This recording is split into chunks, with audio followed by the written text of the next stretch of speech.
1918, Japón, familia Suzuki. La muñeca Okiku que el templo conserva, con cabello que crece desde hace 100 años. En el gélido invierno de 1918, la ciudad de Sapporo, en la isla de Hokkaido, se encontraba envuelta en una blancura silenciosa que parecía absorber todos los sonidos del mundo.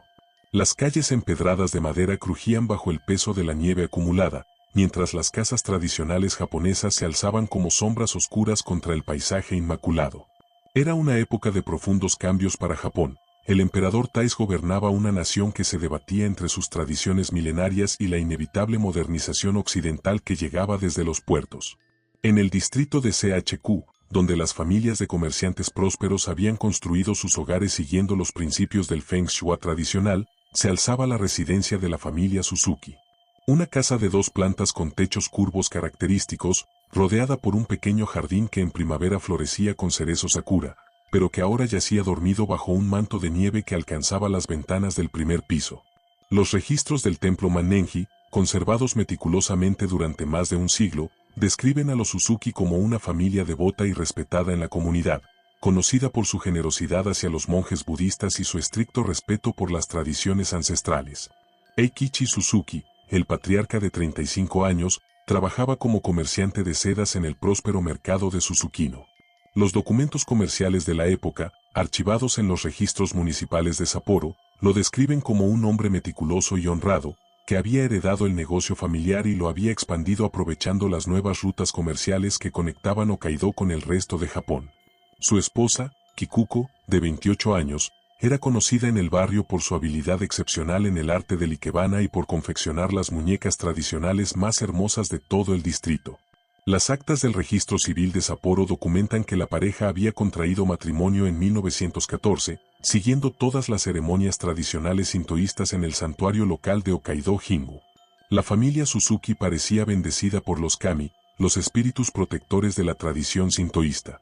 Tenían 3 hijos: Hiro, de 10 años, un niño estudioso que soñaba con convertirse en médico; Hanako, de 6 años, una pequeña vivaz que ayudaba a su madre en la confección de muñecas; y la pequeña Okiku, de apenas 2 años, cuyos ojos negros brillaban con una inteligencia que sorprendía a todos los visitantes de la casa.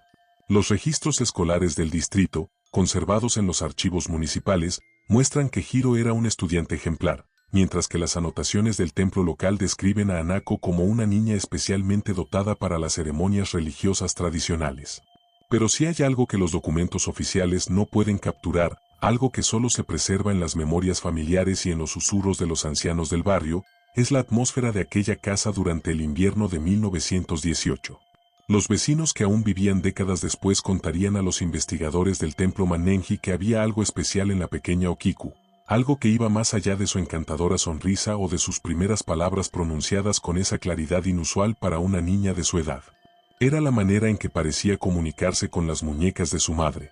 Kikuko había notado que cuando colocaba a su hija pequeña cerca de su taller de costura, donde docenas de muñecas tradicionales esperaban ser terminadas, Okiku extendía sus manitas regordetas hacia ellas y emitía sonidos suaves, como si estuviera manteniendo conversaciones silenciosas.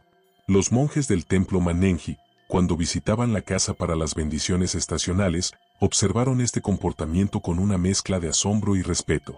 En su cultura, los niños muy pequeños se consideraban aún conectados con el mundo espiritual, capaces de percibir presencias que los adultos ya no podían sentir. El 15 de enero de 1918, según las meticulosas anotaciones que Eikichi mantenía en su diario personal, ahora conservado en los archivos del templo, algo cambió en la casa de los Suzuki. Okiku había estado jugando en el taller de su madre cuando, de repente, se dirigió hacia una muñeca específica que Kikuko acababa de terminar. No era una muñeca cualquiera, medía aproximadamente 40 centímetros de altura, tenía el cabello negro cortado en el estilo tradicional Okapa, y vestía un hermoso kimono de seda azul decorado con flores de cerezo bordadas a mano. Los ojos de la muñeca, hechos de cristal importado, tenían una profundidad inquietante que parecía seguir los movimientos de quien la miraba. Lo que sucedió a continuación quedó grabado para siempre en la memoria de Kikuko. La pequeña Okiku se acercó a la muñeca, la tomó entre sus brazos con el cuidado que solo los niños pueden tener hacia sus juguetes más preciados, y pronunció una sola palabra con una claridad cristalina, "Wotashi", que en japonés significa yo soy. Era como si la niña hubiera reconocido algo de sí misma en aquella creación de porcelana y seda, como si hubiera establecido una conexión que trascendía la simple relación entre una niña y su juguete. Los registros del templo Mannenji documentan que esa misma noche, Eikichi escribió en su diario: Okiku ha encontrado su muñeca. Nunca había visto a nuestra pequeña tan feliz. Es como si hubieran estado destinadas a encontrarse. Palabras proféticas que, apenas 2 semanas después, adquirirían un significado que la familia Suzuki jamás podría haber imaginado, y que darían inicio a uno de los fenómenos paranormales más documentados y perturbadores de la historia japonesa moderna. Lo que ningún miembro de la familia sabía era que acababan de presenciar el primer acto de una historia que se extendería por más de un siglo, una historia que desafiaría las leyes de la naturaleza y que convertiría a una simple muñeca tradicional en una reliquia sagrada que aún hoy, después de más de 100 años, continúa creciendo su cabello en el silencioso templo de Mannenji, guardando secretos que la ciencia moderna aún no puede explicar. Los registros familiares conservados en el templo Mannenji revelan que la familia Suzuki había construido su vida siguiendo los principios más sagrados de la tradición japonesa. Eikichi provenía de una línea de comerciantes que se remontaba a la era Edo, cuando sus antepasados habían establecido las primeras rutas comerciales entre las islas principales de Japón y la entonces remota Hokkaido. Los documentos genealógicos, meticulosamente preservados en los archivos del templo, muestran que los Suzuki habían sido bendecidos durante generaciones con prosperidad y longevidad, algo que en la cultura japonesa se interpretaba como una señal del favor de los ancestros. El abuelo de Eikichi, Takeshi Suzuki, había sido uno de los primeros colonos en establecerse en Sapporo cuando la ciudad fue fundada oficialmente en 1868. Las crónicas municipales de la época lo describen como un visionario que comprendió el potencial comercial de la isla septentrional. Había construido el negocio familiar vendiendo sedas importadas de Kioto y Nara a los nuevos residentes de Hokkaido, muchos de los cuales eran antiguos samuráis que habían perdido sus privilegios tras la restauración Meiji y buscaban una nueva vida en las tierras del norte. Kikuko, por su parte, procedía de la prestigiosa familia Yamamoto, reconocida en todo el distrito por su maestría en las artes tradicionales femeninas. Los registros del Colegio de Artes Tradicionales de Sapporo documentan que había estudiado no solo ikebana, sino también ceremonia del té, caligrafía, especialmente, el antiguo arte de crear muñecas ceremoniales conocidas como ninjo. Sus creaciones no eran simples juguetes, eran obras de arte que servían para ceremonias religiosas, regalos de bodas y, según la tradición, para albergar temporalmente el espíritu de niños que habían partido demasiado pronto hacia el mundo de los ancestros. La rutina diaria de la familia Suzuki seguía el ritmo inmemorial de las estaciones japonesas.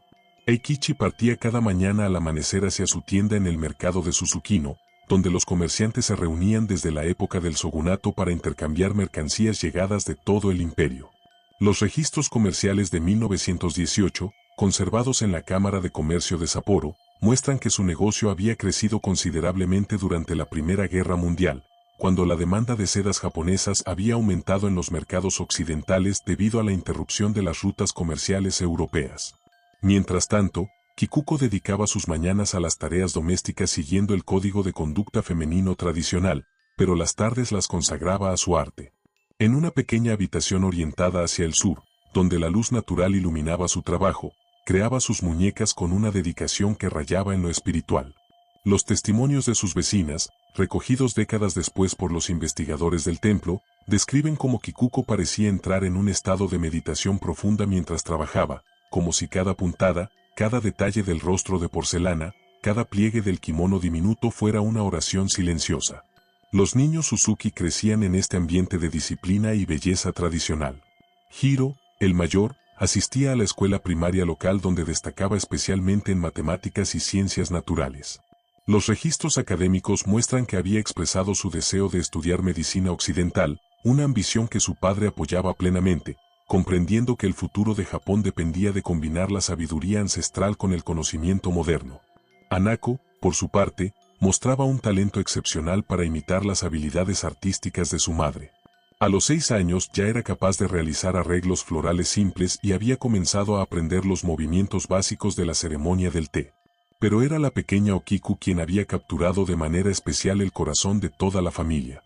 Los registros médicos del Dr. Watanabe, el médico familiar cuyos archivos se conservan en el Hospital Municipal de Sapporo, describen a una niña excepcionalmente saludable y desarrollada para su edad. A los 2 años, Okiku no solo caminaba con la seguridad de una niña mayor, sino que había comenzado a formar oraciones completas en un japonés sorprendentemente claro. Su vocabulario incluía palabras que normalmente no aprendían los niños hasta los 3 o 4 años, y mostraba una comprensión intuitiva de conceptos abstractos que asombraba a los adultos. Lo que más llamaba la atención de quienes conocían a Okiku era su extraña afinidad por las muñecas de su madre. Mientras otros niños de su edad se sentían atraídos por juguetes coloridos o animales de peluche, Okiku parecía fascinada específicamente por las creaciones tradicionales de Kikuko. Los diarios familiares documentan cómo la pequeña podía pasar horas sentada en silencio en el taller de su madre, observando el proceso de creación con una atención que parecía impropia para su edad. Las amigas de Kikuko que visitaban regularmente la casa, y cuyos testimonios fueron recogidos años después por los monjes del templo, recordaban vívidamente cómo Okiku parecía hablar con las muñecas terminadas. No eran los balbuceos típicos de una niña pequeña jugando, sino conversaciones estructuradas donde la pequeña hacía pausas, como si estuviera escuchando respuestas que solo ella podía oír. Cuando le preguntaban con quién hablaba, Okiku señalaba a las muñecas y respondía con perfecta seriedad, con mis hermanas. Esta respuesta inicialmente divirtió a la familia, que la interpretó como parte de la rica imaginación infantil. Sin embargo, los registros del templo Mannenji revelan que el monje Yoshida, quien visitaba regularmente la casa Suzuki para las bendiciones estacionales, había expresado privadamente cierta inquietud sobre el comportamiento de la niña. En la tradición budista japonesa, los niños muy pequeños se consideran aún conectados con el bardo, el estado intermedio entre la muerte y el renacimiento, lo que les permite percibir presencias espirituales que los adultos ya no pueden detectar. El 28 de enero de 1918, exactamente 13 días después de que Okiku hubiera elegido su muñeca especial, ocurrió algo que los registros familiares describen como el primer evento verdaderamente inquietante. Era un domingo particularmente frío, con temperaturas que habían descendido hasta los menos 20 grados centígrados. La familia había decidido permanecer en casa, disfrutando de la calidez del hogar mientras fuera rugía una ventisca que había cubierto las ventanas con una capa de escarcha tan espesa que bloqueaba completamente la vista del exterior. Kikuko estaba preparando el almuerzo tradicional de domingo, sopa de miso, arroz cocido al vapor y pescado grillado, cuando escuchó a Okiku hablando en el taller. Al principio no le prestó atención, acostumbrada ya a las conversaciones de su hija con las muñecas. Pero algo en el tono de voz de la pequeña la hizo detenerse y escuchar con más atención. Okiku no estaba usando el japonés infantil típico de su edad, sino que hablaba con la formalidad y cortesía de una adulta educada, empleando incluso las formas honoríficas del idioma que normalmente tardaban años en aprender. Intrigada, Kikuko se acercó silenciosamente al taller y se asomó por la puerta entreabierta. Lo que vio la dejó completamente inmóvil. Okiku estaba sentada en el suelo, sosteniendo su muñeca favorita, pero no estaba mirando hacia ella. En cambio, tenía la vista fija en un punto específico del aire, aproximadamente a la altura de donde estaría la cara de otra niña de su misma estatura. Sus labios se movían claramente, formando palabras, pero su voz había adoptado una cadencia extraña, como si estuviera manteniendo ambos lados de una conversación. ¿Estás segura de que mamá no puede vernos cuando jugamos así?, preguntó Okiku en un japonés perfectamente articulado. Luego guardó silencio unos segundos, aparentemente escuchando una respuesta, antes de continuar. Entiendo. Entonces será nuestro secreto hasta que llegue el momento. Después de otra pausa, añadió con una sonrisa que heló la sangre de Kikuko. Sí, será muy pronto. Muy pronto estaremos siempre juntas. Kikuko se retiró del taller con el corazón latiendo aceleradamente, sin saber cómo interpretar lo que acababa de presenciar. En su diario de esa noche, escribió, Okiku parece haber encontrado una amiga invisible. Espero que sea solo una fase normal del crecimiento. Pero en el fondo de su corazón maternal, había comenzado a formarse una semilla de inquietud que pronto crecería hasta convertirse en un terror absoluto. Lo que Kikuko no sabía era que acababa de presenciar el primer contacto documentado entre su hija y la presencia que pronto se manifestaría de la manera más trágica y sobrenatural, dando inicio a un fenómeno que desafiaría toda comprensión racional y que convertiría a una simple muñeca tradicional en el receptáculo de uno de los misterios paranormales más persistentes de la historia moderna. El 3 de febrero de 1918, un sábado que había amanecido con el cielo despejado y una temperatura inusualmente cálida para la estación, la vida de la familia Suzuki cambió para siempre. Los registros médicos del Hospital Municipal de Sapporo, firmados por el Dr. Watanabe y conservados en los archivos sanitarios de la prefectura de Hokkaido, documentan con precisión clínica los eventos de esa tarde fatal que marcarían el inicio de uno de los fenómenos paranormales más persistentes y documentados de la historia japonesa moderna. Según el testimonio de Kikuko, recogido por los investigadores del templo Mannenji apenas 3 días después de la tragedia, Okiko había despertado esa mañana con una energía inusual. La pequeña, que normalmente era tranquila y contemplativa, parecía estar esperando algo especial. Durante el desayuno, había insistido en llevar su muñeca favorita a la mesa, algo que nunca había hecho antes, y había compartido su arroz con la figura de porcelana, colocando pequeños granos en los labios pintados mientras murmuraba: «Tú también tienes que estar fuerte para el viaje». Las palabras habían inquietado a Kikuko, pero cuando le preguntó a su hija sobre qué viaje hablaba, Okiku simplemente sonrió con esa sabiduría extraña que a veces manifestaban los niños muy pequeños y respondió: «El viaje donde estaremos siempre juntas, mamá. Mi amiga me lo ha explicado todo».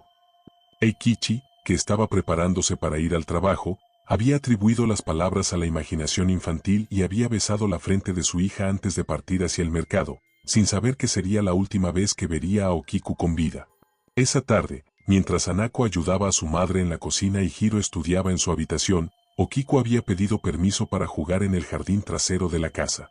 El patio, rodeado por un pequeño muro de piedra de aproximadamente 1 metro de altura, era un espacio seguro donde la niña solía pasar las tardes cuando el tiempo lo permitía.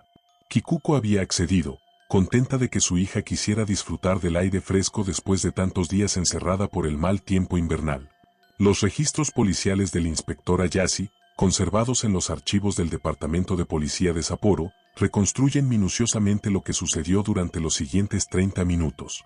Según múltiples testimonios de vecinos, recogidos en las declaraciones oficiales, Okiko había estado jugando tranquilamente en el jardín, sentada sobre una manta que su madre había extendido en la nieve compactada, con su muñeca en el regazo.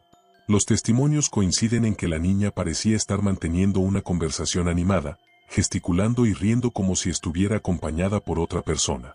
La señora Tanaka, que vivía en la casa contigua y cuyo testimonio figura en las actas policiales, declaró que había estado observando a Okiku desde su ventana de la cocina, preocupada por el comportamiento inusual de la pequeña. La niña parecía estar jugando con alguien invisible, declaró la vecina a las autoridades. Movía la cabeza como si estuviera escuchando algo, y luego respondía en voz alta. Al principio pensé que era normal, ya que los niños pequeños tienen amigos imaginarios, pero había algo en su manera de comportarse que me puso nerviosa. Aproximadamente a las 3:30 de la tarde, según los relojes sincronizados de 3 testigos diferentes, algo cambió dramáticamente en el comportamiento de Okiku. Los vecinos que la observaban notaron que la niña se había puesto en pie de repente, con una expresión de alegría extrema en el rostro, como si hubiera visto llegar a alguien muy esperado. Había comenzado a caminar hacia el muro de piedra que delimitaba el jardín, sosteniendo su muñeca contra el pecho, mientras repetía una y otra vez: ya vienes, por fin podemos estar juntas». Lo que sucedió a continuación desafía toda explicación racional y quedó grabado para siempre en la memoria traumatizada de los testigos. Según las declaraciones policiales, Okiku se dirigió directamente hacia el pozo de agua que se encontraba en la esquina más alejada del jardín, una estructura circular de piedra de aproximadamente 2 metros de diámetro que la familia utilizaba para obtener agua durante los meses de verano.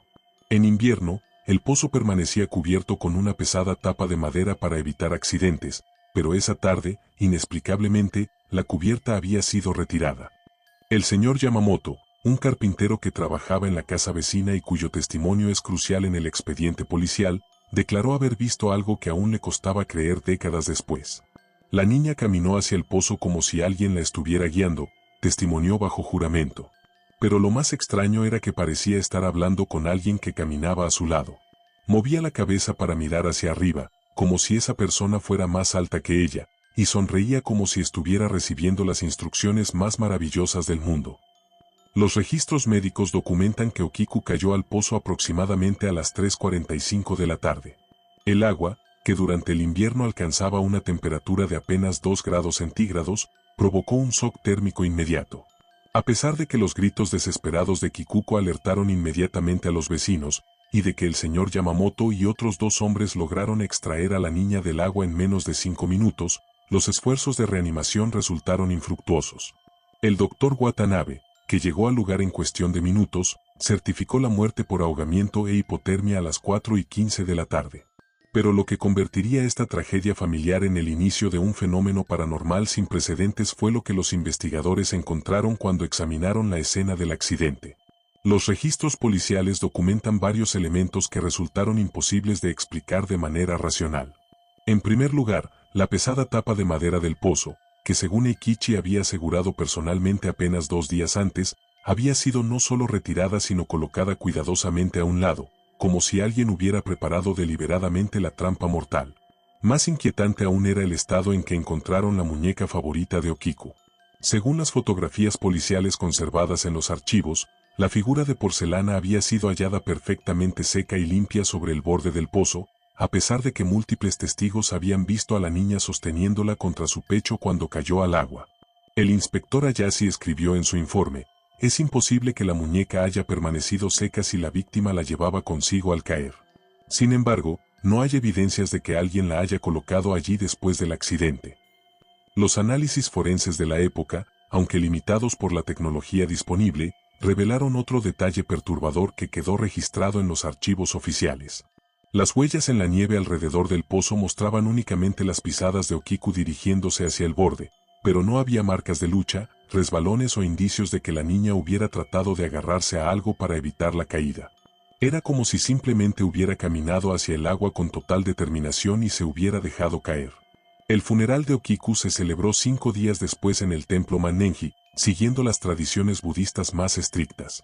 Los registros del templo documentan que más de 200 personas asistieron a la ceremonia, un número inusualmente alto para el funeral de una niña tan pequeña, pero la tragedia había conmocionado profundamente a toda la comunidad de Sapporo.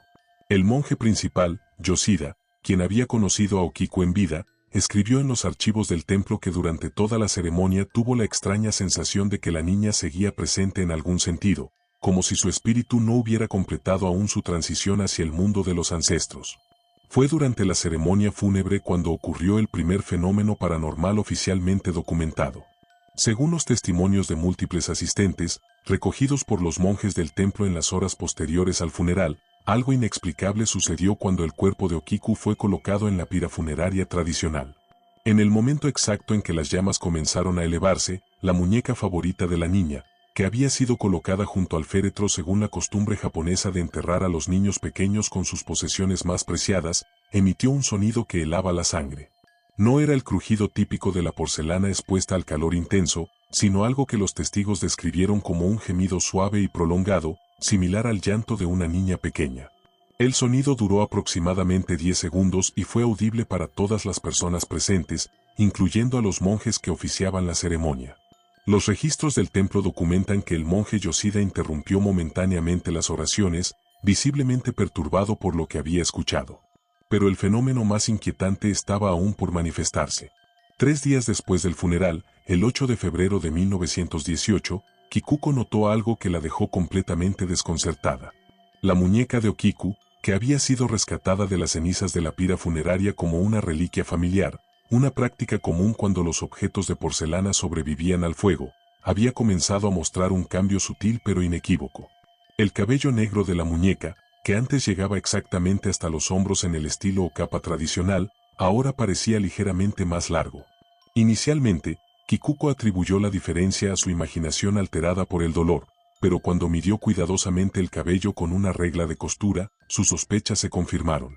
Los registros que comenzó a mantener ese mismo día, documentos que se conservan hasta hoy en los archivos del templo Mannenji, muestran que el cabello había crecido aproximadamente 3 milímetros en apenas 72 horas. Durante las siguientes semanas, el fenómeno se intensificó de manera gradual pero constante. Cada mañana, cuando Kikuko examinaba la muñeca que había colocado en un pequeño altar improvisado en la habitación que había pertenecido a Okiku, encontraba que el cabello había crecido un poco más.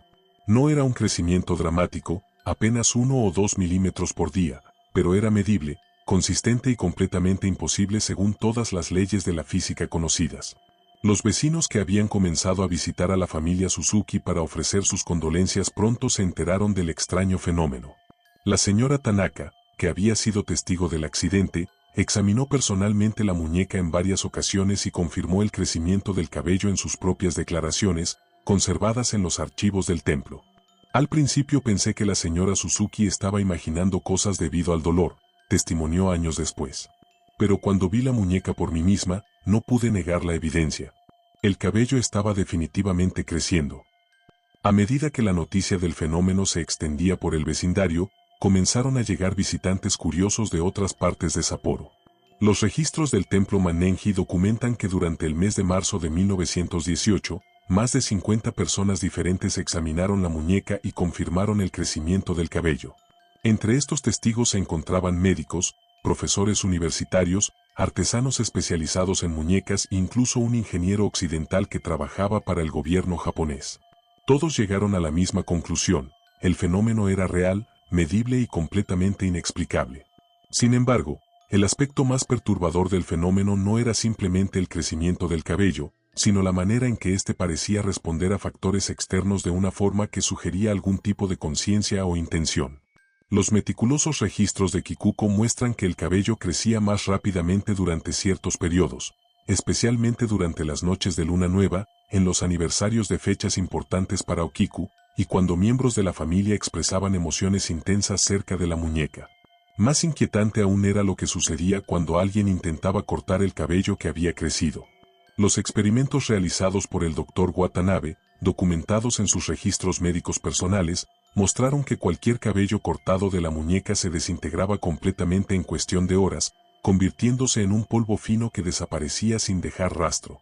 Mientras tanto, el cabello restante en la cabeza de la muñeca parecía regenerarse para compensar lo que había sido removido, creciendo hasta el doble de su velocidad normal hasta recuperar la longitud perdida. Hacia finales de marzo, apenas 2 meses después de la muerte de Okiku, el fenómeno había adquirido una dimensión adicional que aterrorizó incluso a los investigadores más escépticos. Durante las noches, especialmente cuando la luna estaba oculta, los miembros de la familia Suzuki comenzaron a escuchar sonidos que provenían del altar donde se encontraba la muñeca. No eran ruidos fuertes o dramáticos, sino susurros suaves que parecían formar palabras en japonés infantil. Eikichi, que inicialmente había mantenido una actitud racional hacia todo el fenómeno, se vio obligado a reconocer la realidad sobrenatural cuando una noche escuchó claramente la voz de su hija fallecida emergiendo de la habitación donde se guardaba la muñeca. En su diario, escribió con letra temblorosa: «He escuchado a Okiku llamándome, papá, desde el otro lado. Su voz viene de la muñeca, pero suena exactamente como cuando estaba viva. Ya no puedo negar que algo imposible está sucediendo en nuestra casa».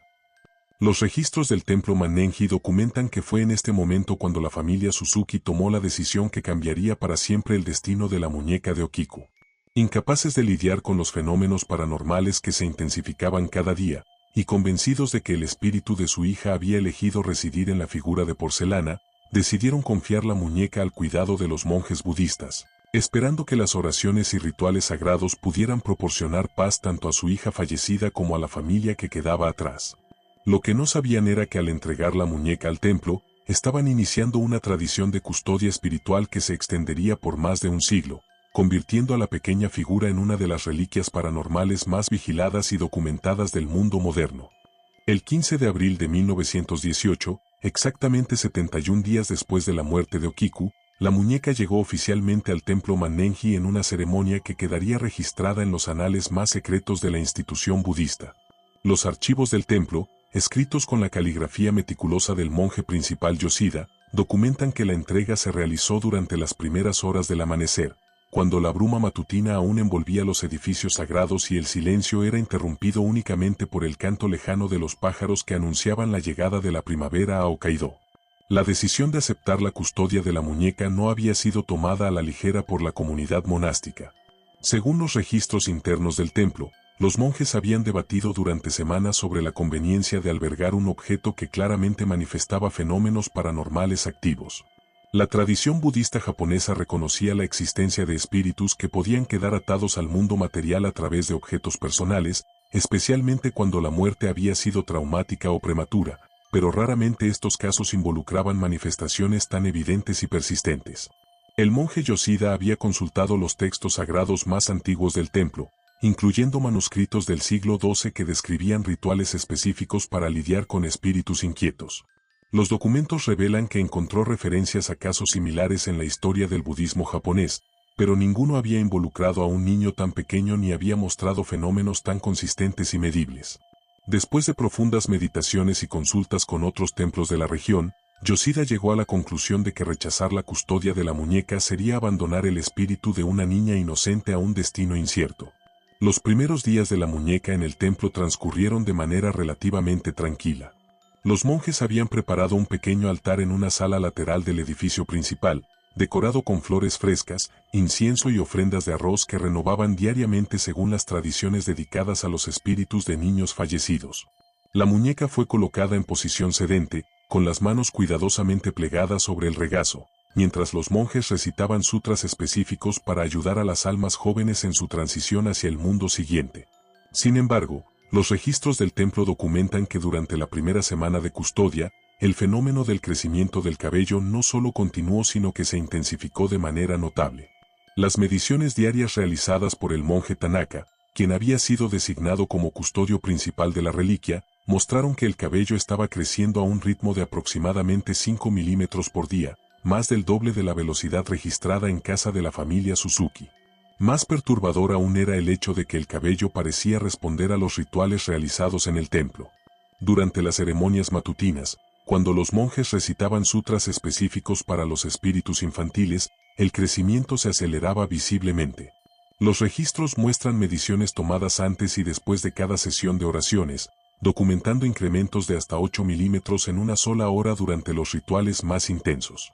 El primer incidente verdaderamente aterrador ocurrió en la madrugada del 23 de abril, durante la vigilia nocturna que los monjes mantenían rotando para asegurar que el templo nunca quedara completamente vacío. El monje Watanabe, un hombre de 60 años que había servido en Mannenji durante más de 3 décadas, estaba realizando su turno de meditación nocturna cuando escuchó algo que lo dejó paralizado de terror. Según su testimonio detallado, conservado en los archivos más confidenciales del templo, aproximadamente a las 2:30 de la madrugada comenzó a escuchar una voz infantil que provenía claramente de la sala donde se encontraba la muñeca. No era un susurro apenas audible como los que había reportado la familia Suzuki, sino una voz clara y articulada que pronunciaba palabras en japonés perfectamente comprensible. ¿Por qué no vienen a jugar conmigo?, había preguntado la voz con la entonación típica de una niña pequeña que se siente sola. Estoy aquí, esperando. ¿Por qué todos me tienen miedo ahora? El monje Watanabe describió cómo cada palabra parecía estar cargada de una tristeza tan profunda que le causó un dolor físico en el pecho, como si el sufrimiento del espíritu fuera contagioso. Armándose de valor y recitando mantras protectores, Watanabe se dirigió hacia la sala del altar para investigar el origen de la voz. Lo que encontró allí superó todos sus temores y quedó grabado en su memoria hasta el día de su muerte, 40 años después. La muñeca seguía en la misma posición en que había sido colocada, pero algo había cambiado dramáticamente en su apariencia. El cabello, que esa tarde había llegado aproximadamente hasta la mitad de la espalda, ahora se extendía completamente hasta el suelo del altar y continuaba extendiéndose en un círculo perfecto alrededor de la base de la muñeca. Pero lo más perturbador era que el cabello se movía suavemente, como si estuviera flotando en agua invisible, a pesar de que no había corrientes de aire en la sala herméticamente cerrada. Los registros del monje documentan que cuando se acercó para examinar más de cerca el fenómeno, la voz de la niña se dirigió directamente a él. ¿Tú también vas a huir como los demás? Yo solo quiero que alguien juegue conmigo. No entiendo por qué mamá me dejó aquí sola. Las palabras fueron pronunciadas con tal claridad y emoción genuina que Watanabe se vio obligado a responder, iniciando así la primera conversación documentada entre un ser humano vivo y el espíritu que habitaba la muñeca. No voy a huir, pequeña Okiku, había respondido el monje con voz temblorosa. Estamos aquí para cuidarte y ayudarte a encontrar paz. La respuesta del espíritu reveló una comprensión de su situación que era tanto conmovedora como aterradora, pero yo no quiero encontrar paz. Quiero volver a casa con mamá y papá. Quiero que mis hermanos vengan a buscarme. ¿Por qué nadie me lleva de vuelta? Esta conversación, que duró aproximadamente 20 minutos según los registros del templo, estableció un precedente que cambiaría radicalmente la naturaleza de la custodia de la muñeca. A partir de esa noche, los monjes comenzaron a interactuar regularmente con el espíritu de Okiku, desarrollando una rutina de cuidados que iba mucho más allá de los rituales tradicionales para objetos sagrados. Los documentos revelan que el espíritu manifestaba una personalidad compleja que correspondía exactamente con la edad que Okiku había tenido al morir. Durante el día, cuando el templo recibía visitantes y se realizaban ceremonias, la muñeca permanecía silenciosa y el crecimiento del cabello se ralentizaba. Pero durante las noches, especialmente cuando solo uno o dos monjes permanecían despiertos, el espíritu se volvía comunicativo y, en ocasiones, demandante de atención. Las conversaciones nocturnas, meticulosamente registradas por los monjes custodios, revelaron detalles íntimos sobre la vida de Okiku que nadie más que ella podría haber conocido. El espíritu describía juguetes específicos que había tenido, conversaciones privadas con sus padres, e incluso recuerdos de su tiempo en el vientre materno que expresaba con un vocabulario sorprendentemente avanzado para una niña de 2 años. Pero conforme pasaban las semanas, los fenómenos paranormales comenzaron a intensificarse de maneras que alarmaron incluso a los monjes más experimentados en asuntos espirituales. A principios de mayo, el cabello de la muñeca había alcanzado una longitud de más de 2 metros, requiriendo que fuera cuidadosamente enrollado alrededor del altar para evitar que se extendiera por toda la sala. Más perturbador aún, el cabello había comenzado a cambiar de textura y color en ciertos momentos. Los registros fotográficos del templo, aunque limitados por la tecnología de la época, documentan que durante los periodos de mayor actividad espiritual, el cabello adquiría un brillo casi luminoso y parecía estar húmedo, como si acabara de ser lavado, a pesar de que nadie lo tocaba jamás. En ocasiones, mechones individuales se movían independientemente, como si manos invisibles los estuvieran acariciando o peinando. El fenómeno más aterrador se manifestó durante la tercera semana de mayo, cuando el espíritu de Okiku comenzó a demostrar capacidades que iban mucho más allá de la comunicación vocal.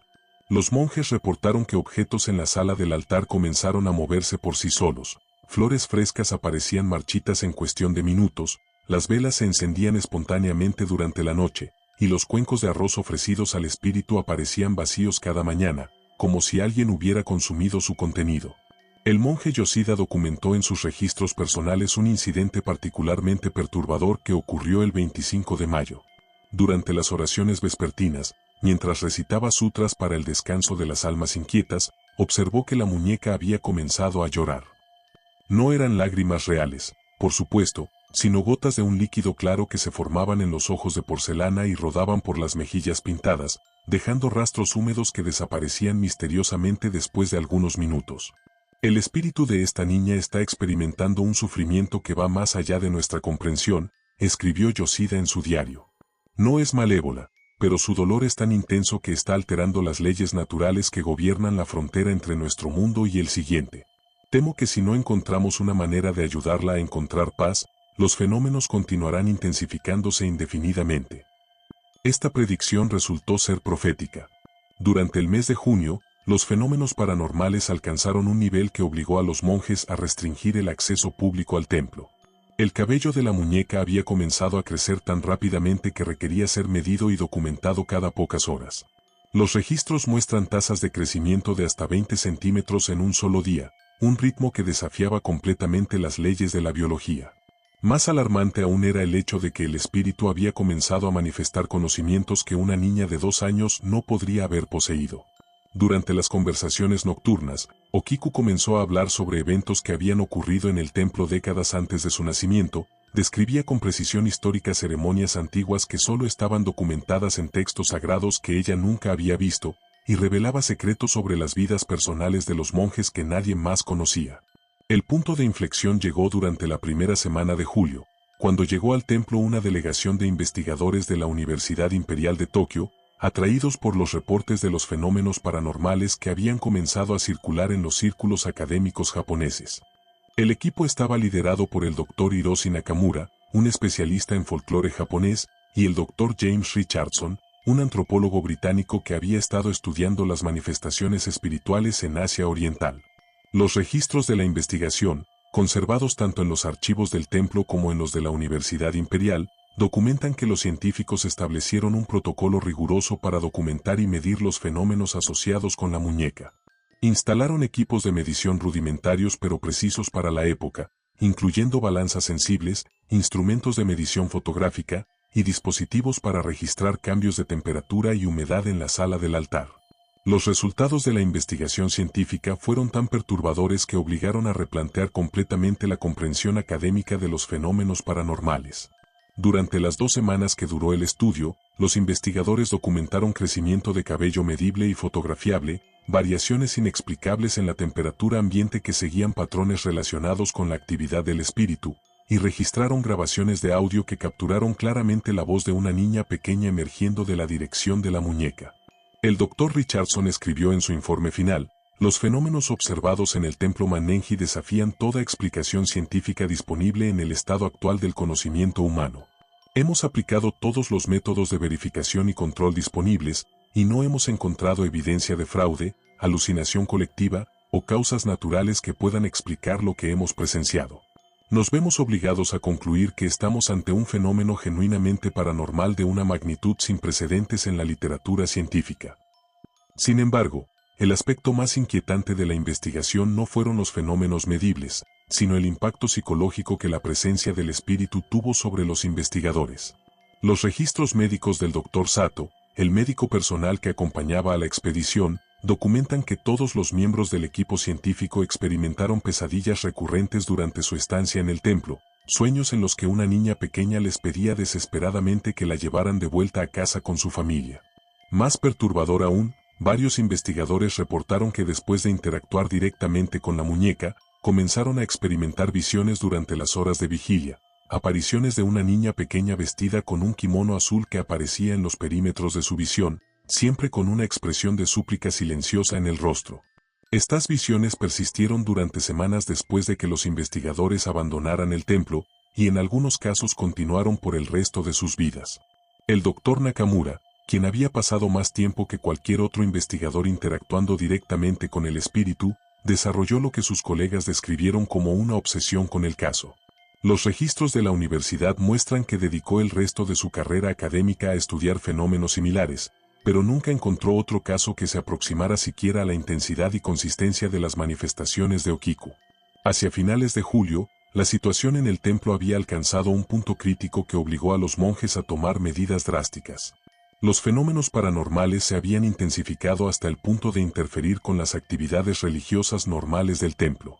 Durante las ceremonias diurnas, los visitantes reportaban sensaciones de frío intenso cerca del altar de la muñeca, incluso en los días más calurosos del verano japonés. Los instrumentos musicales tradicionales se desafinaban espontáneamente cuando se tocaban cerca de la reliquia, y las flores ofrecidas en otros altares del templo se marchitaban rápidamente, como si una fuerza invisible estuviera drenando la vida de todo el edificio. Pero el incidente que finalmente convenció a los monjes de que necesitaban ayuda externa ocurrió en la noche del 30 de julio.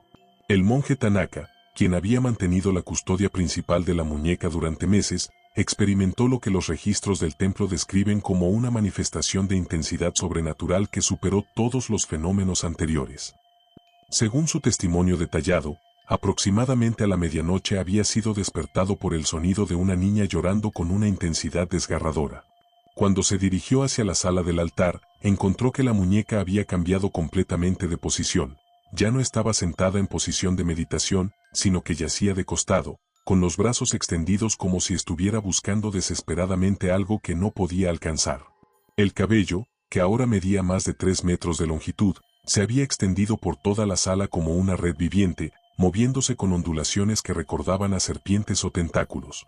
Pero lo más aterrador era que por primera vez desde que había llegado al templo, el espíritu de Okiku no estaba pidiendo compañía o consuelo.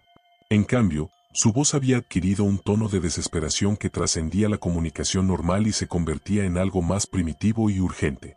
«No puedo encontrar el camino de vuelta», gritaba el espíritu con una voz que parecía emerger no solo de la muñeca sino de las paredes mismas del templo. «El camino se ha cerrado y no sé cómo regresar. Mamá no puede escucharme desde aquí. Ayúdenme a volver a casa». El monje Tanaka escribió en su informe que en ese momento comprendió que el espíritu de Okiku no estaba simplemente atado al mundo material por apego emocional, sino que había quedado literalmente atrapado en un estado intermedio entre la vida y la muerte, incapaz de completar su transición natural hacia el mundo siguiente. Los fenómenos paranormales no eran manifestaciones de poder espiritual, sino síntomas de un sufrimiento existencial que se intensificaba con cada día que pasaba. Esta revelación cambiaría completamente el enfoque del templo hacia la custodia de la muñeca. dando inicio a una nueva fase de rituales y ceremonias diseñadas específicamente para ayudar al espíritu atrapado. Una fase que revelaría capacidades paranormales aún más perturbadoras y que convertiría el caso de Okiku en un fenómeno de alcance internacional que atraería investigadores de todo el mundo. El primer intento serio de resolver la situación paranormal comenzó el 5 de agosto de 1918, cuando una delegación de monjes especialistas en exorcismos llegó al templo Mannenji desde el prestigioso monasterio de Koyasan, en la prefectura de Wakayama. Los registros del templo documentan que esta intervención había sido solicitada personalmente por el monje principal Yoshida, quien había llegado a la conclusión de que los recursos espirituales locales eran insuficientes para lidiar con un fenómeno de tal magnitud y persistencia. La delegación estaba encabezada por el venerable maestro Kukai, un monje de 73 años que había dedicado 5 décadas de su vida al estudio de los rituales más antiguos del budismo esotérico japonés. Los archivos de Koyasan, conservados durante más de 1000 años, lo describían como una de las pocas personas en Japón que dominaba completamente los rituales de Shingon específicamente diseñados para lidiar con espíritus que habían quedado atrapados entre los mundos debido a traumas severos o muertes prematuras.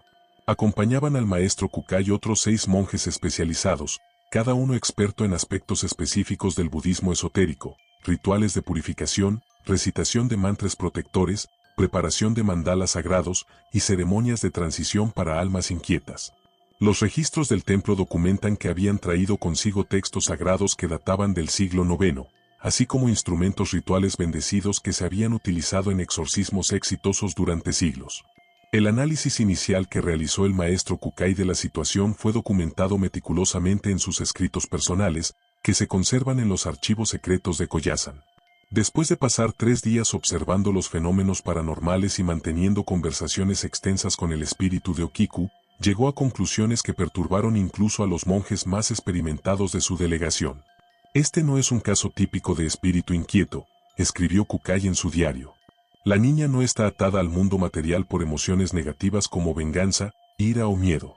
Su espíritu está literalmente atrapado en un estado de confusión infantil, incapaz de comprender que ha muerto y por qué no puede regresar con su familia. Es como si su mente, que aún conserva la inocencia de una niña de 2 años, hubiera rechazado la realidad de la muerte y estuviera buscando desesperadamente un camino de vuelta a la vida que ya no existe. Esta diagnosis llevó al maestro Kukai a diseñar un enfoque completamente nuevo para el caso, basado no en rituales de expulsión o banimiento, sino en ceremonias de educación espiritual específicamente adaptadas para una mente infantil. Los registros detallan que durante la segunda semana de agosto, los monjes comenzaron a realizar sesiones diarias donde literalmente le enseñaban al espíritu de Okiku sobre la naturaleza de la muerte y la importancia de aceptar la transición hacia el mundo siguiente. Estas sesiones, que duraban entre 2 y 3 horas cada día, fueron documentadas palabra por palabra en los archivos del templo. Los monjes utilizaban un lenguaje simple y conceptos familiares para una niña pequeña, explicando la muerte como un viaje largo hacia un lugar hermoso donde todos los niños que habían partido antes que ella la estaban esperando. Utilizaban analogías con las estaciones del año, comparando la muerte con el invierno que debe llegar antes de que pueda florecer una nueva primavera. Los resultados iniciales de este enfoque fueron prometedores. Los registros muestran que durante las primeras 2 semanas de las sesiones educativas, la intensidad de los fenómenos paranormales disminuyó considerablemente. El crecimiento del cabello se redujo a aproximadamente 2 centímetros por día, y las manifestaciones nocturnas se volvieron menos frecuentes y menos dramáticas. El espíritu de Okiku parecía estar comenzando a comprender conceptos que anteriormente habían estado más allá de su capacidad de comprensión infantil. Sin embargo, el verdadero desafío surgió cuando los monjes intentaron el paso final del proceso: convencer al espíritu de que debía dejar ir su apego a la muñeca y permitir que su conciencia transitara completamente hacia el mundo siguiente.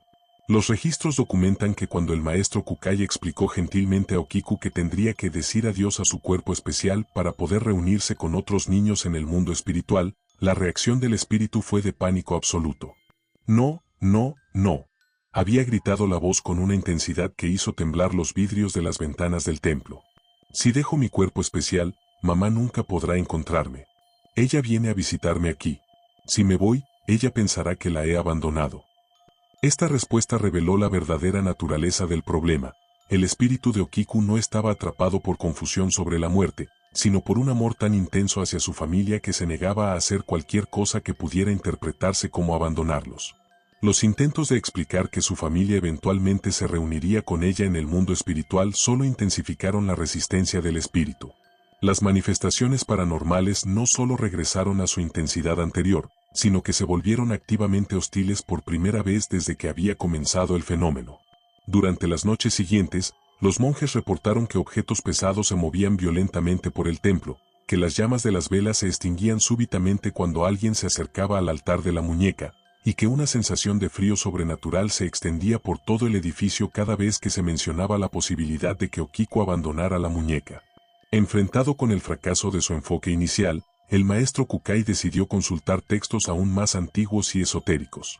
Los archivos de Koyasan documentan que solicitó el acceso a manuscritos del siglo VI que describían rituales utilizados por los primeros monjes budistas que habían llegado a Japón desde China. Estos textos contenían referencias a casos extremadamente raros donde espíritus habían desarrollado conexiones tan poderosas con objetos materiales que la separación forzosa podía resultar en la destrucción completa del alma, condenándola a una existencia de sufrimiento eterno. La revelación de esta posibilidad cambió completamente la estrategia de los monjes. En lugar de intentar separar el espíritu de la muñeca, comenzaron a explorar la posibilidad de crear una coexistencia permanente que permitiera a Okiku mantener su conexión con el mundo material mientras gradualmente desarrollaba también una conexión con el mundo espiritual. Los registros del templo documentan que esto requirió la creación de rituales completamente nuevos, combinando elementos del budismo tradicional con conceptos adaptados específicamente para la situación única de un espíritu infantil. Durante el mes de septiembre, los monjes desarrollaron lo que llamaron el ritual de la custodia eterna, una ceremonia diseñada para santificar oficialmente la muñeca como un receptáculo sagrado que podría albergar el espíritu de Okiku indefinidamente sin causar daño ni al espíritu ni a quienes interactuaran con la reliquia. El ritual implicaba bendiciones diarias, ofrendas específicas adaptadas a los gustos de una niña pequeña, y conversaciones regulares que permitirían al espíritu mantener conexiones sociales que evitarían el deterioro psicológico. Los resultados de este nuevo enfoque fueron notablemente exitosos. Los registros muestran que hacia finales de septiembre, los fenómenos paranormales habían estabilizado en un nivel que era notable pero no destructivo. El crecimiento del cabello continuaba, pero a un ritmo predecible de aproximadamente medio centímetro por día. Las manifestaciones vocales se limitaban a horas específicas del día y mantenían un tono conversacional normal en lugar de los gritos desesperados de meses anteriores. Más importante aún, el espíritu de Okiku había comenzado a mostrar signos de desarrollo emocional que sugerían que estaba aprendiendo a adaptarse a su situación única. Durante las conversaciones diarias con los monjes, comenzó a expresar preocupación por el bienestar de otros, preguntando sobre la salud de los monjes mayores y mostrando interés en las actividades del templo que iban más allá de sus propias necesidades inmediatas. Sin embargo, el verdadero test de la efectividad de los rituales llegó en octubre, cuando la familia Suzuki solicitó permiso para visitar la muñeca por primera vez desde que la habían entregado al templo. Los registros documentan que tanto los monjes como los investigadores que habían estado siguiendo el caso estaban profundamente preocupados sobre cómo reaccionaría el espíritu de Okiku al ver a sus padres después de 8 meses de separación. La reunión, que tuvo lugar el 15 de octubre bajo la supervisión estricta del maestro Kukai y varios monjes asistentes, fue documentada en detalle excepcional en los archivos del templo. Cuando Eikichi y Kikuko entraron en la sala del altar, la reacción del espíritu fue inmediata e intensa. La voz de Okiku resonó por todo el templo con una alegría pura que contrastaba dramáticamente con la desesperación que había caracterizado sus manifestaciones anteriores. «Mamá, papá, sabía que vendrían a buscarme», había exclamado el espíritu con una emoción que movió a lágrimas incluso a los monjes más estoicos. «¿Por qué tardaron tanto? ¿Dónde están Hiro y Hanako? ¿Van a llevarme a casa ahora?». Las preguntas, formuladas con la inocencia típica de una niña pequeña, revelaron que el espíritu aún no comprendía completamente las limitaciones de su nueva existencia. La conversación que siguió fue una de las más emotivas jamás documentadas en los anales del budismo japonés. Kikuko, con una fortaleza emocional extraordinaria, logró explicar a su hija fallecida que aunque no podían llevarla físicamente a casa, nunca dejarían de amarla y visitarla regularmente. Eikichi, por su parte, prometió que la familia mantendría viva la memoria de Okiku y que siempre la considerarían una parte integral de la familia Suzuki. Los registros documentan que el espíritu de Okiku aceptó estas explicaciones con una madurez que sugería un desarrollo emocional acelerado resultado de sus meses de interacción con los monjes. Entiendo, había respondido finalmente. No puedo volver a casa, pero ustedes pueden venir a visitarme aquí. Y los monjes son muy buenos conmigo. Me enseñan cosas nuevas cada día, y ya no tengo tanto miedo como antes. Esta conversación marcó un punto de inflexión crucial en el fenómeno paranormal. A partir de ese momento, las manifestaciones del espíritu adquirieron un carácter completamente diferente. En lugar de ser síntomas de sufrimiento y confusión, se convirtieron en expresiones de una entidad espiritual que había aprendido a adaptarse a una existencia única entre dos mundos. Durante los meses siguientes, el templo Mannenji estableció un programa de visitas regulares que permitía a la familia Suzuki mantener una relación continua con su hija fallecida, mientras que los monjes continuaban proporcionando cuidado espiritual y educación al espíritu. Los registros muestran que este arreglo benefició enormemente a todas las partes involucradas. El espíritu de Okiku desarrolló una personalidad más estable y madura, la familia encontró consuelo en poder mantener una conexión con su hija perdida, y los monjes ganaron una comprensión invaluable sobre la naturaleza de la existencia espiritual. Sin embargo, los investigadores científicos que habían estado siguiendo el caso continuaron sus intentos de encontrar explicaciones racionales para los fenómenos observados. Durante el invierno de 1918 y la primavera de 1919, una serie de equipos de investigación de universidades japonesas y extranjeras visitaron el templo para realizar estudios cada vez más sofisticados. El Dr. Richardson, que había regresado de Inglaterra con equipamiento más avanzado, condujo experimentos que incluían análisis químicos del cabello de la muñeca, mediciones electromagnéticas del área alrededor del altar, e intentos de grabar las manifestaciones vocales utilizando los dispositivos de grabación más avanzados disponibles en la época. Los resultados, publicados en el Journal of Psychical Research de Londres en 1919, establecieron el caso de Okiku como uno de los fenómenos paranormales mejor documentados científicamente de la historia moderna. Los análisis químicos revelaron que el cabello de la muñeca tenía una composición idéntica al cabello humano normal, incluyendo la presencia de proteínas que solo se encontraban en cabello vivo y en crecimiento activo. Esto era científicamente imposible, ya que la muñeca había sido fabricada con cabello humano que había sido tratado químicamente y que debería haber estado completamente muerto durante más de un año. Las mediciones electromagnéticas detectaron patrones de actividad energética alrededor del altar que no tenían paralelos en ningún fenómeno natural conocido. Los instrumentos registraban picos de actividad que coincidían exactamente con los momentos en que el espíritu se volvía comunicativo, sugiriendo algún tipo de manifestación energética asociada con la conciencia del espíritu. Más impresionante aún, los dispositivos de grabación lograron capturar no solo las vocalizaciones del espíritu, sino también lo que parecían ser ecos de conversaciones, como si el espíritu estuviera respondiendo a voces que los investigadores no podían escuchar. Estos hallazgos sugirieron la posibilidad de que Okiku estuviera en comunicación con otras entidades espirituales que permanecían invisibles para los observadores vivos. A pesar de todos estos estudios científicos, la pregunta fundamental sobre la naturaleza exacta del fenómeno permanecía sin respuesta. Los investigadores habían documentado exhaustivamente que algo genuinamente sobrenatural estaba ocurriendo, pero no tenían marco teórico para explicar cómo era posible que la conciencia de una niña fallecida hubiera logrado manifestarse tan consistentemente a través de un objeto inanimado. Las teorías propuestas variaban desde explicaciones puramente espirituales basadas en tradiciones religiosas hasta especulaciones científicas sobre formas desconocidas de energía o conciencia que podrían sobrevivir a la muerte física. Sin embargo, ninguna de estas teorías podía explicar completamente todos los aspectos del fenómeno, especialmente la combinación de manifestaciones físicas medibles con una personalidad coherente que mostraba desarrollo emocional continuo. Al finalizar el año 1919, los responsables del templo Mannenji habían llegado a la conclusión de que su papel no era resolver el misterio científico del fenómeno, sino proporcionar cuidado espiritual continuo a una entidad que había demostrado necesidades emocionales reales y la capacidad de sufrir o experimentar bienestar según cómo fuera tratada.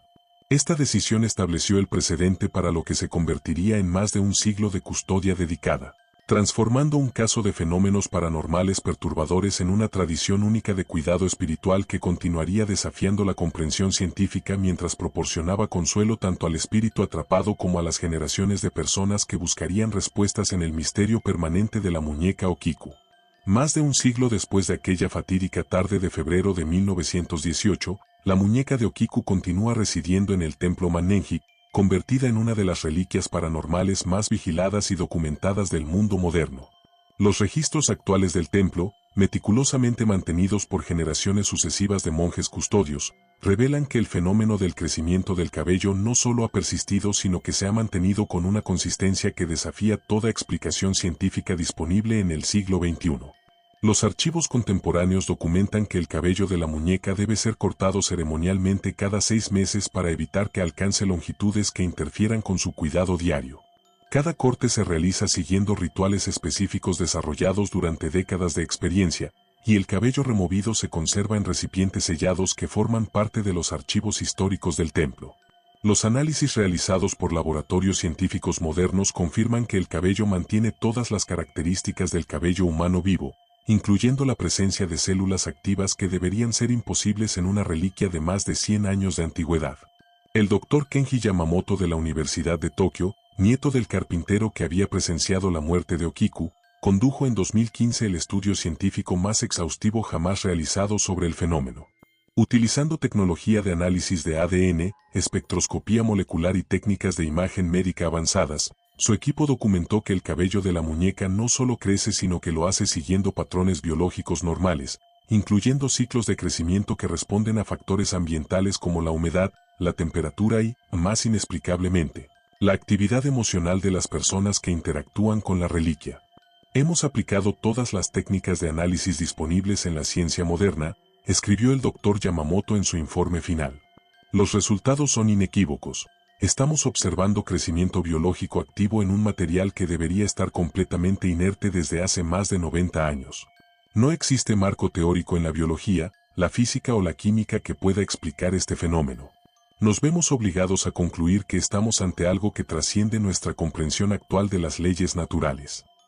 El estado actual de la familia Suzuki, según los registros genealógicos conservados en los archivos municipales de Sapporo, revela las consecuencias a largo plazo que el fenómeno paranormal tuvo sobre las generaciones posteriores. Hiro Suzuki, el hermano mayor de Okiku, eventualmente se convirtió en médico como había soñado, especializándose en pediatría y dedicando gran parte de su carrera al estudio de traumas infantiles. Sus escritos profesionales, conservados en la Biblioteca Médica de la Universidad de Hokkaido, muestran que desarrolló técnicas pioneras para ayudar a niños que habían experimentado pérdidas traumáticas, trabajo que muchos colegas atribuían a su experiencia personal con la muerte de su hermana pequeña. Hanako Suzuki se convirtió en una artista reconocida, especializándose en la creación de muñecas tradicionales siguiendo los métodos que había aprendido de su madre. Sus obras, que se conservan en museos de arte folclórico japonés, son notables por su extraordinario realismo emocional, especialmente en las expresiones faciales que capturan una melancolía profunda que los críticos describen como inquietantemente viva. En sus memorias, publicadas en 1985, Hanako escribió: "Cada muñeca que creo es un intento de comprender lo que sucedió con Okiku. A través de mi arte, trato de explorar la frontera misteriosa entre la vida y la muerte, buscando respuestas que la ciencia aún no puede proporcionar". Los padres de Okiku vivieron el resto de sus vidas manteniendo visitas regulares al templo Mannenji, estableciendo una tradición que continuaron sus descendientes durante décadas. Los registros del templo documentan que Ikichi murió en 1952, a los 89 años, después de haber visitado la muñeca de su hija semanalmente durante 34 años. En su lecho de muerte, según testimonio del monje custodio de la época, sus últimas palabras fueron: "Dígale a Okiku que papá viene a reunirse con ella". Kikuko lo siguió 3 años después, habiendo dedicado sus últimos años a documentar meticulosamente todas sus interacciones con el espíritu de su hija, creando un archivo de conversaciones que proporciona una perspectiva única sobre la personalidad en desarrollo de una entidad espiritual. La evolución de la personalidad del espíritu de Okiku a lo largo de las décadas representa uno de los aspectos más fascinantes y perturbadores del fenómeno. Los registros del templo muestran que mientras su voz ha mantenido las características de una niña pequeña, su comprensión del mundo y su capacidad para discutir conceptos complejos han crecido considerablemente. En conversaciones registradas durante los años 60, el espíritu comenzó a hacer preguntas sobre eventos históricos que había observado desde el templo, incluyendo la Segunda Guerra Mundial, la ocupación americana de Japón, y los cambios sociales que había presenciado a través de las generaciones de visitantes. Es como si estuviera creciendo emocionalmente e intelectualmente sin envejecer físicamente, escribió el monje Sasaki en sus registros de 1975.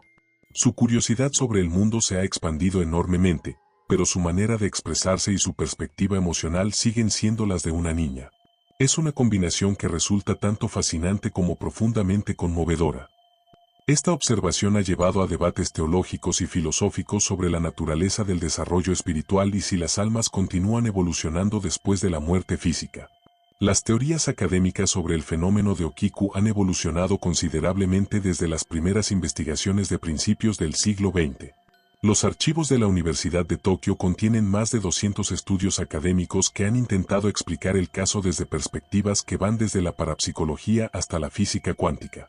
Una de las teorías más respetadas, propuesta por el Dr. Hiroshi Tanaka en 1998, sugiere que el fenómeno podría representar un ejemplo de conciencia cuántica persistente, donde la información que constituye la personalidad de Okiku habría quedado entrelazada cuánticamente con la estructura molecular de la muñeca. Sin embargo, esta teoría, como todas las demás propuestas, enfrenta el problema fundamental de que no puede explicar por qué este tipo de persistencia de conciencia es aparentemente único en la literatura científica mundial. Si los mecanismos cuánticos propuestos fueran reales, deberían manifestarse en otros casos similares, pero después de décadas de investigación internacional, el fenómeno de Okiku permanece sin paralelos documentados.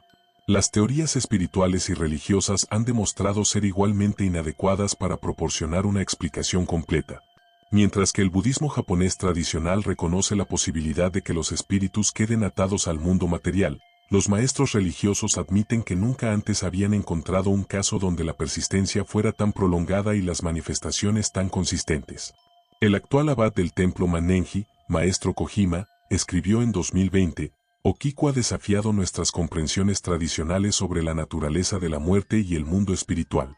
Su presencia nos ha enseñado que existen aspectos del universo que van más allá incluso de nuestras tradiciones religiosas más antiguas. El impacto cultural del caso de Okiku se ha extendido mucho más allá de los círculos académicos y religiosos. Durante las décadas de 1960 y 70, cuando el interés occidental en los fenómenos paranormales alcanzó su punto máximo, el templo Mannenji comenzó a recibir visitantes de todo el mundo.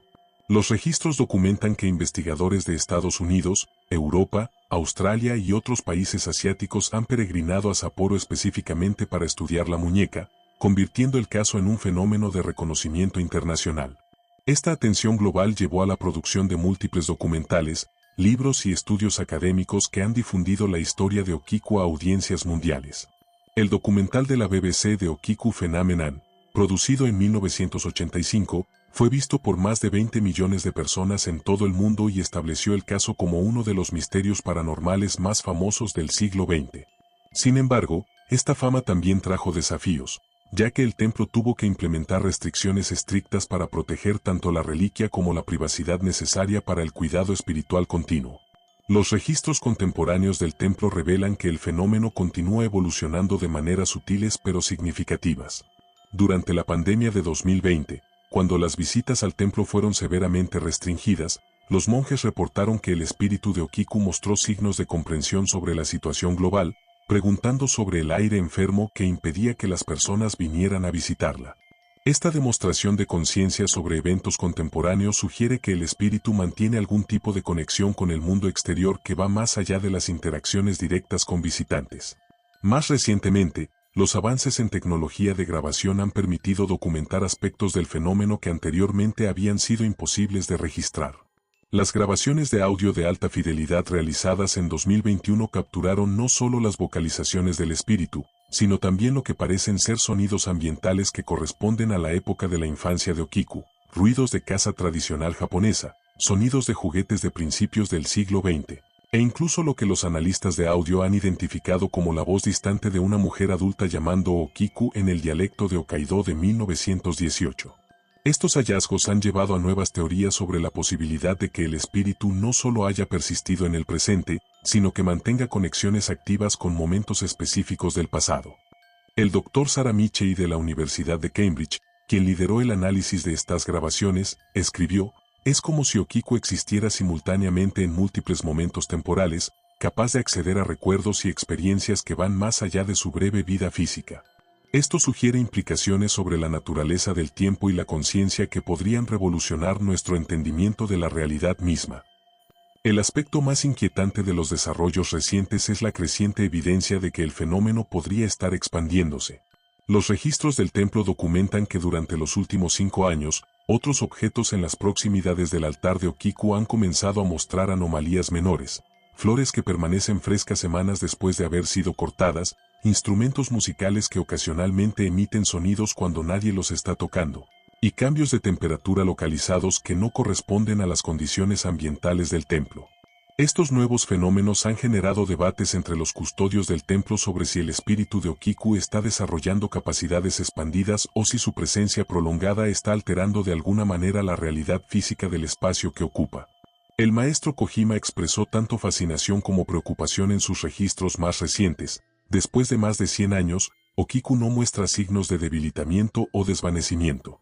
En cambio, parece estar creciendo en poder e influencia. No sabemos qué implicaciones esto podría tener para el futuro. Las preguntas fundamentales que rodean el fenómeno de Okiku permanecen tan misteriosas hoy como lo eran hace un siglo. ¿Por qué el espíritu de esta niña específica logró manifestarse de manera tan persistente cuando millones de otras muertes trágicas no han resultado en fenómenos similares? ¿Qué factores únicos, ya sean espirituales, psicológicos, físicos o una combinación de todos ellos, crearon las condiciones para esta manifestación extraordinaria? ¿Y qué implicaciones tiene la existencia de Okiku para nuestra comprensión de la vida, la muerte y la naturaleza fundamental de la conciencia?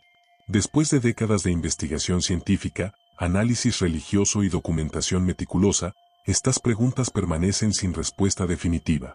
Los archivos del templo Mannenji contienen testimonios de cientos de investigadores, miles de visitantes y generaciones de monjes custodios, todos los cuales han confirmado la realidad del fenómeno pero ninguno de los cuales ha podido explicarlo completamente. Quizás la respuesta más honesta al misterio de Okiku sea reconocer que representa un límite en nuestro entendimiento actual del universo. Su existencia continuada desafía nuestras suposiciones más básicas sobre la naturaleza de la realidad, forzándonos a considerar posibilidades que van más allá de nuestros marcos conceptuales tradicionales tanto científicos como espirituales. Mientras la muñeca continúa residiendo en su altar sagrado, con su cabello creciendo silenciosamente día tras día, sirve como un recordatorio permanente de que el mundo contiene misterios que van más allá de nuestra capacidad actual de comprensión.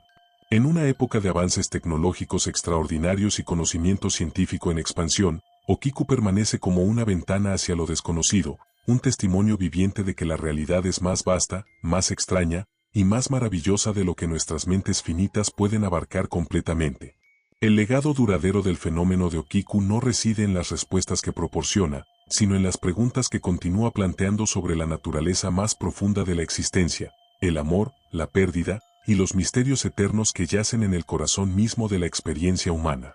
Su historia permanece como uno de los casos más convincentes y mejor documentados de fenómenos que trascienden nuestra comprensión ordinaria del mundo, un misterio que continúa inspirando, perturbando y fascinando a quienes se atreven a enfrentar directamente los límites de lo conocido y adentrarse en los territorios inexplorados de lo imposible hecho realidad.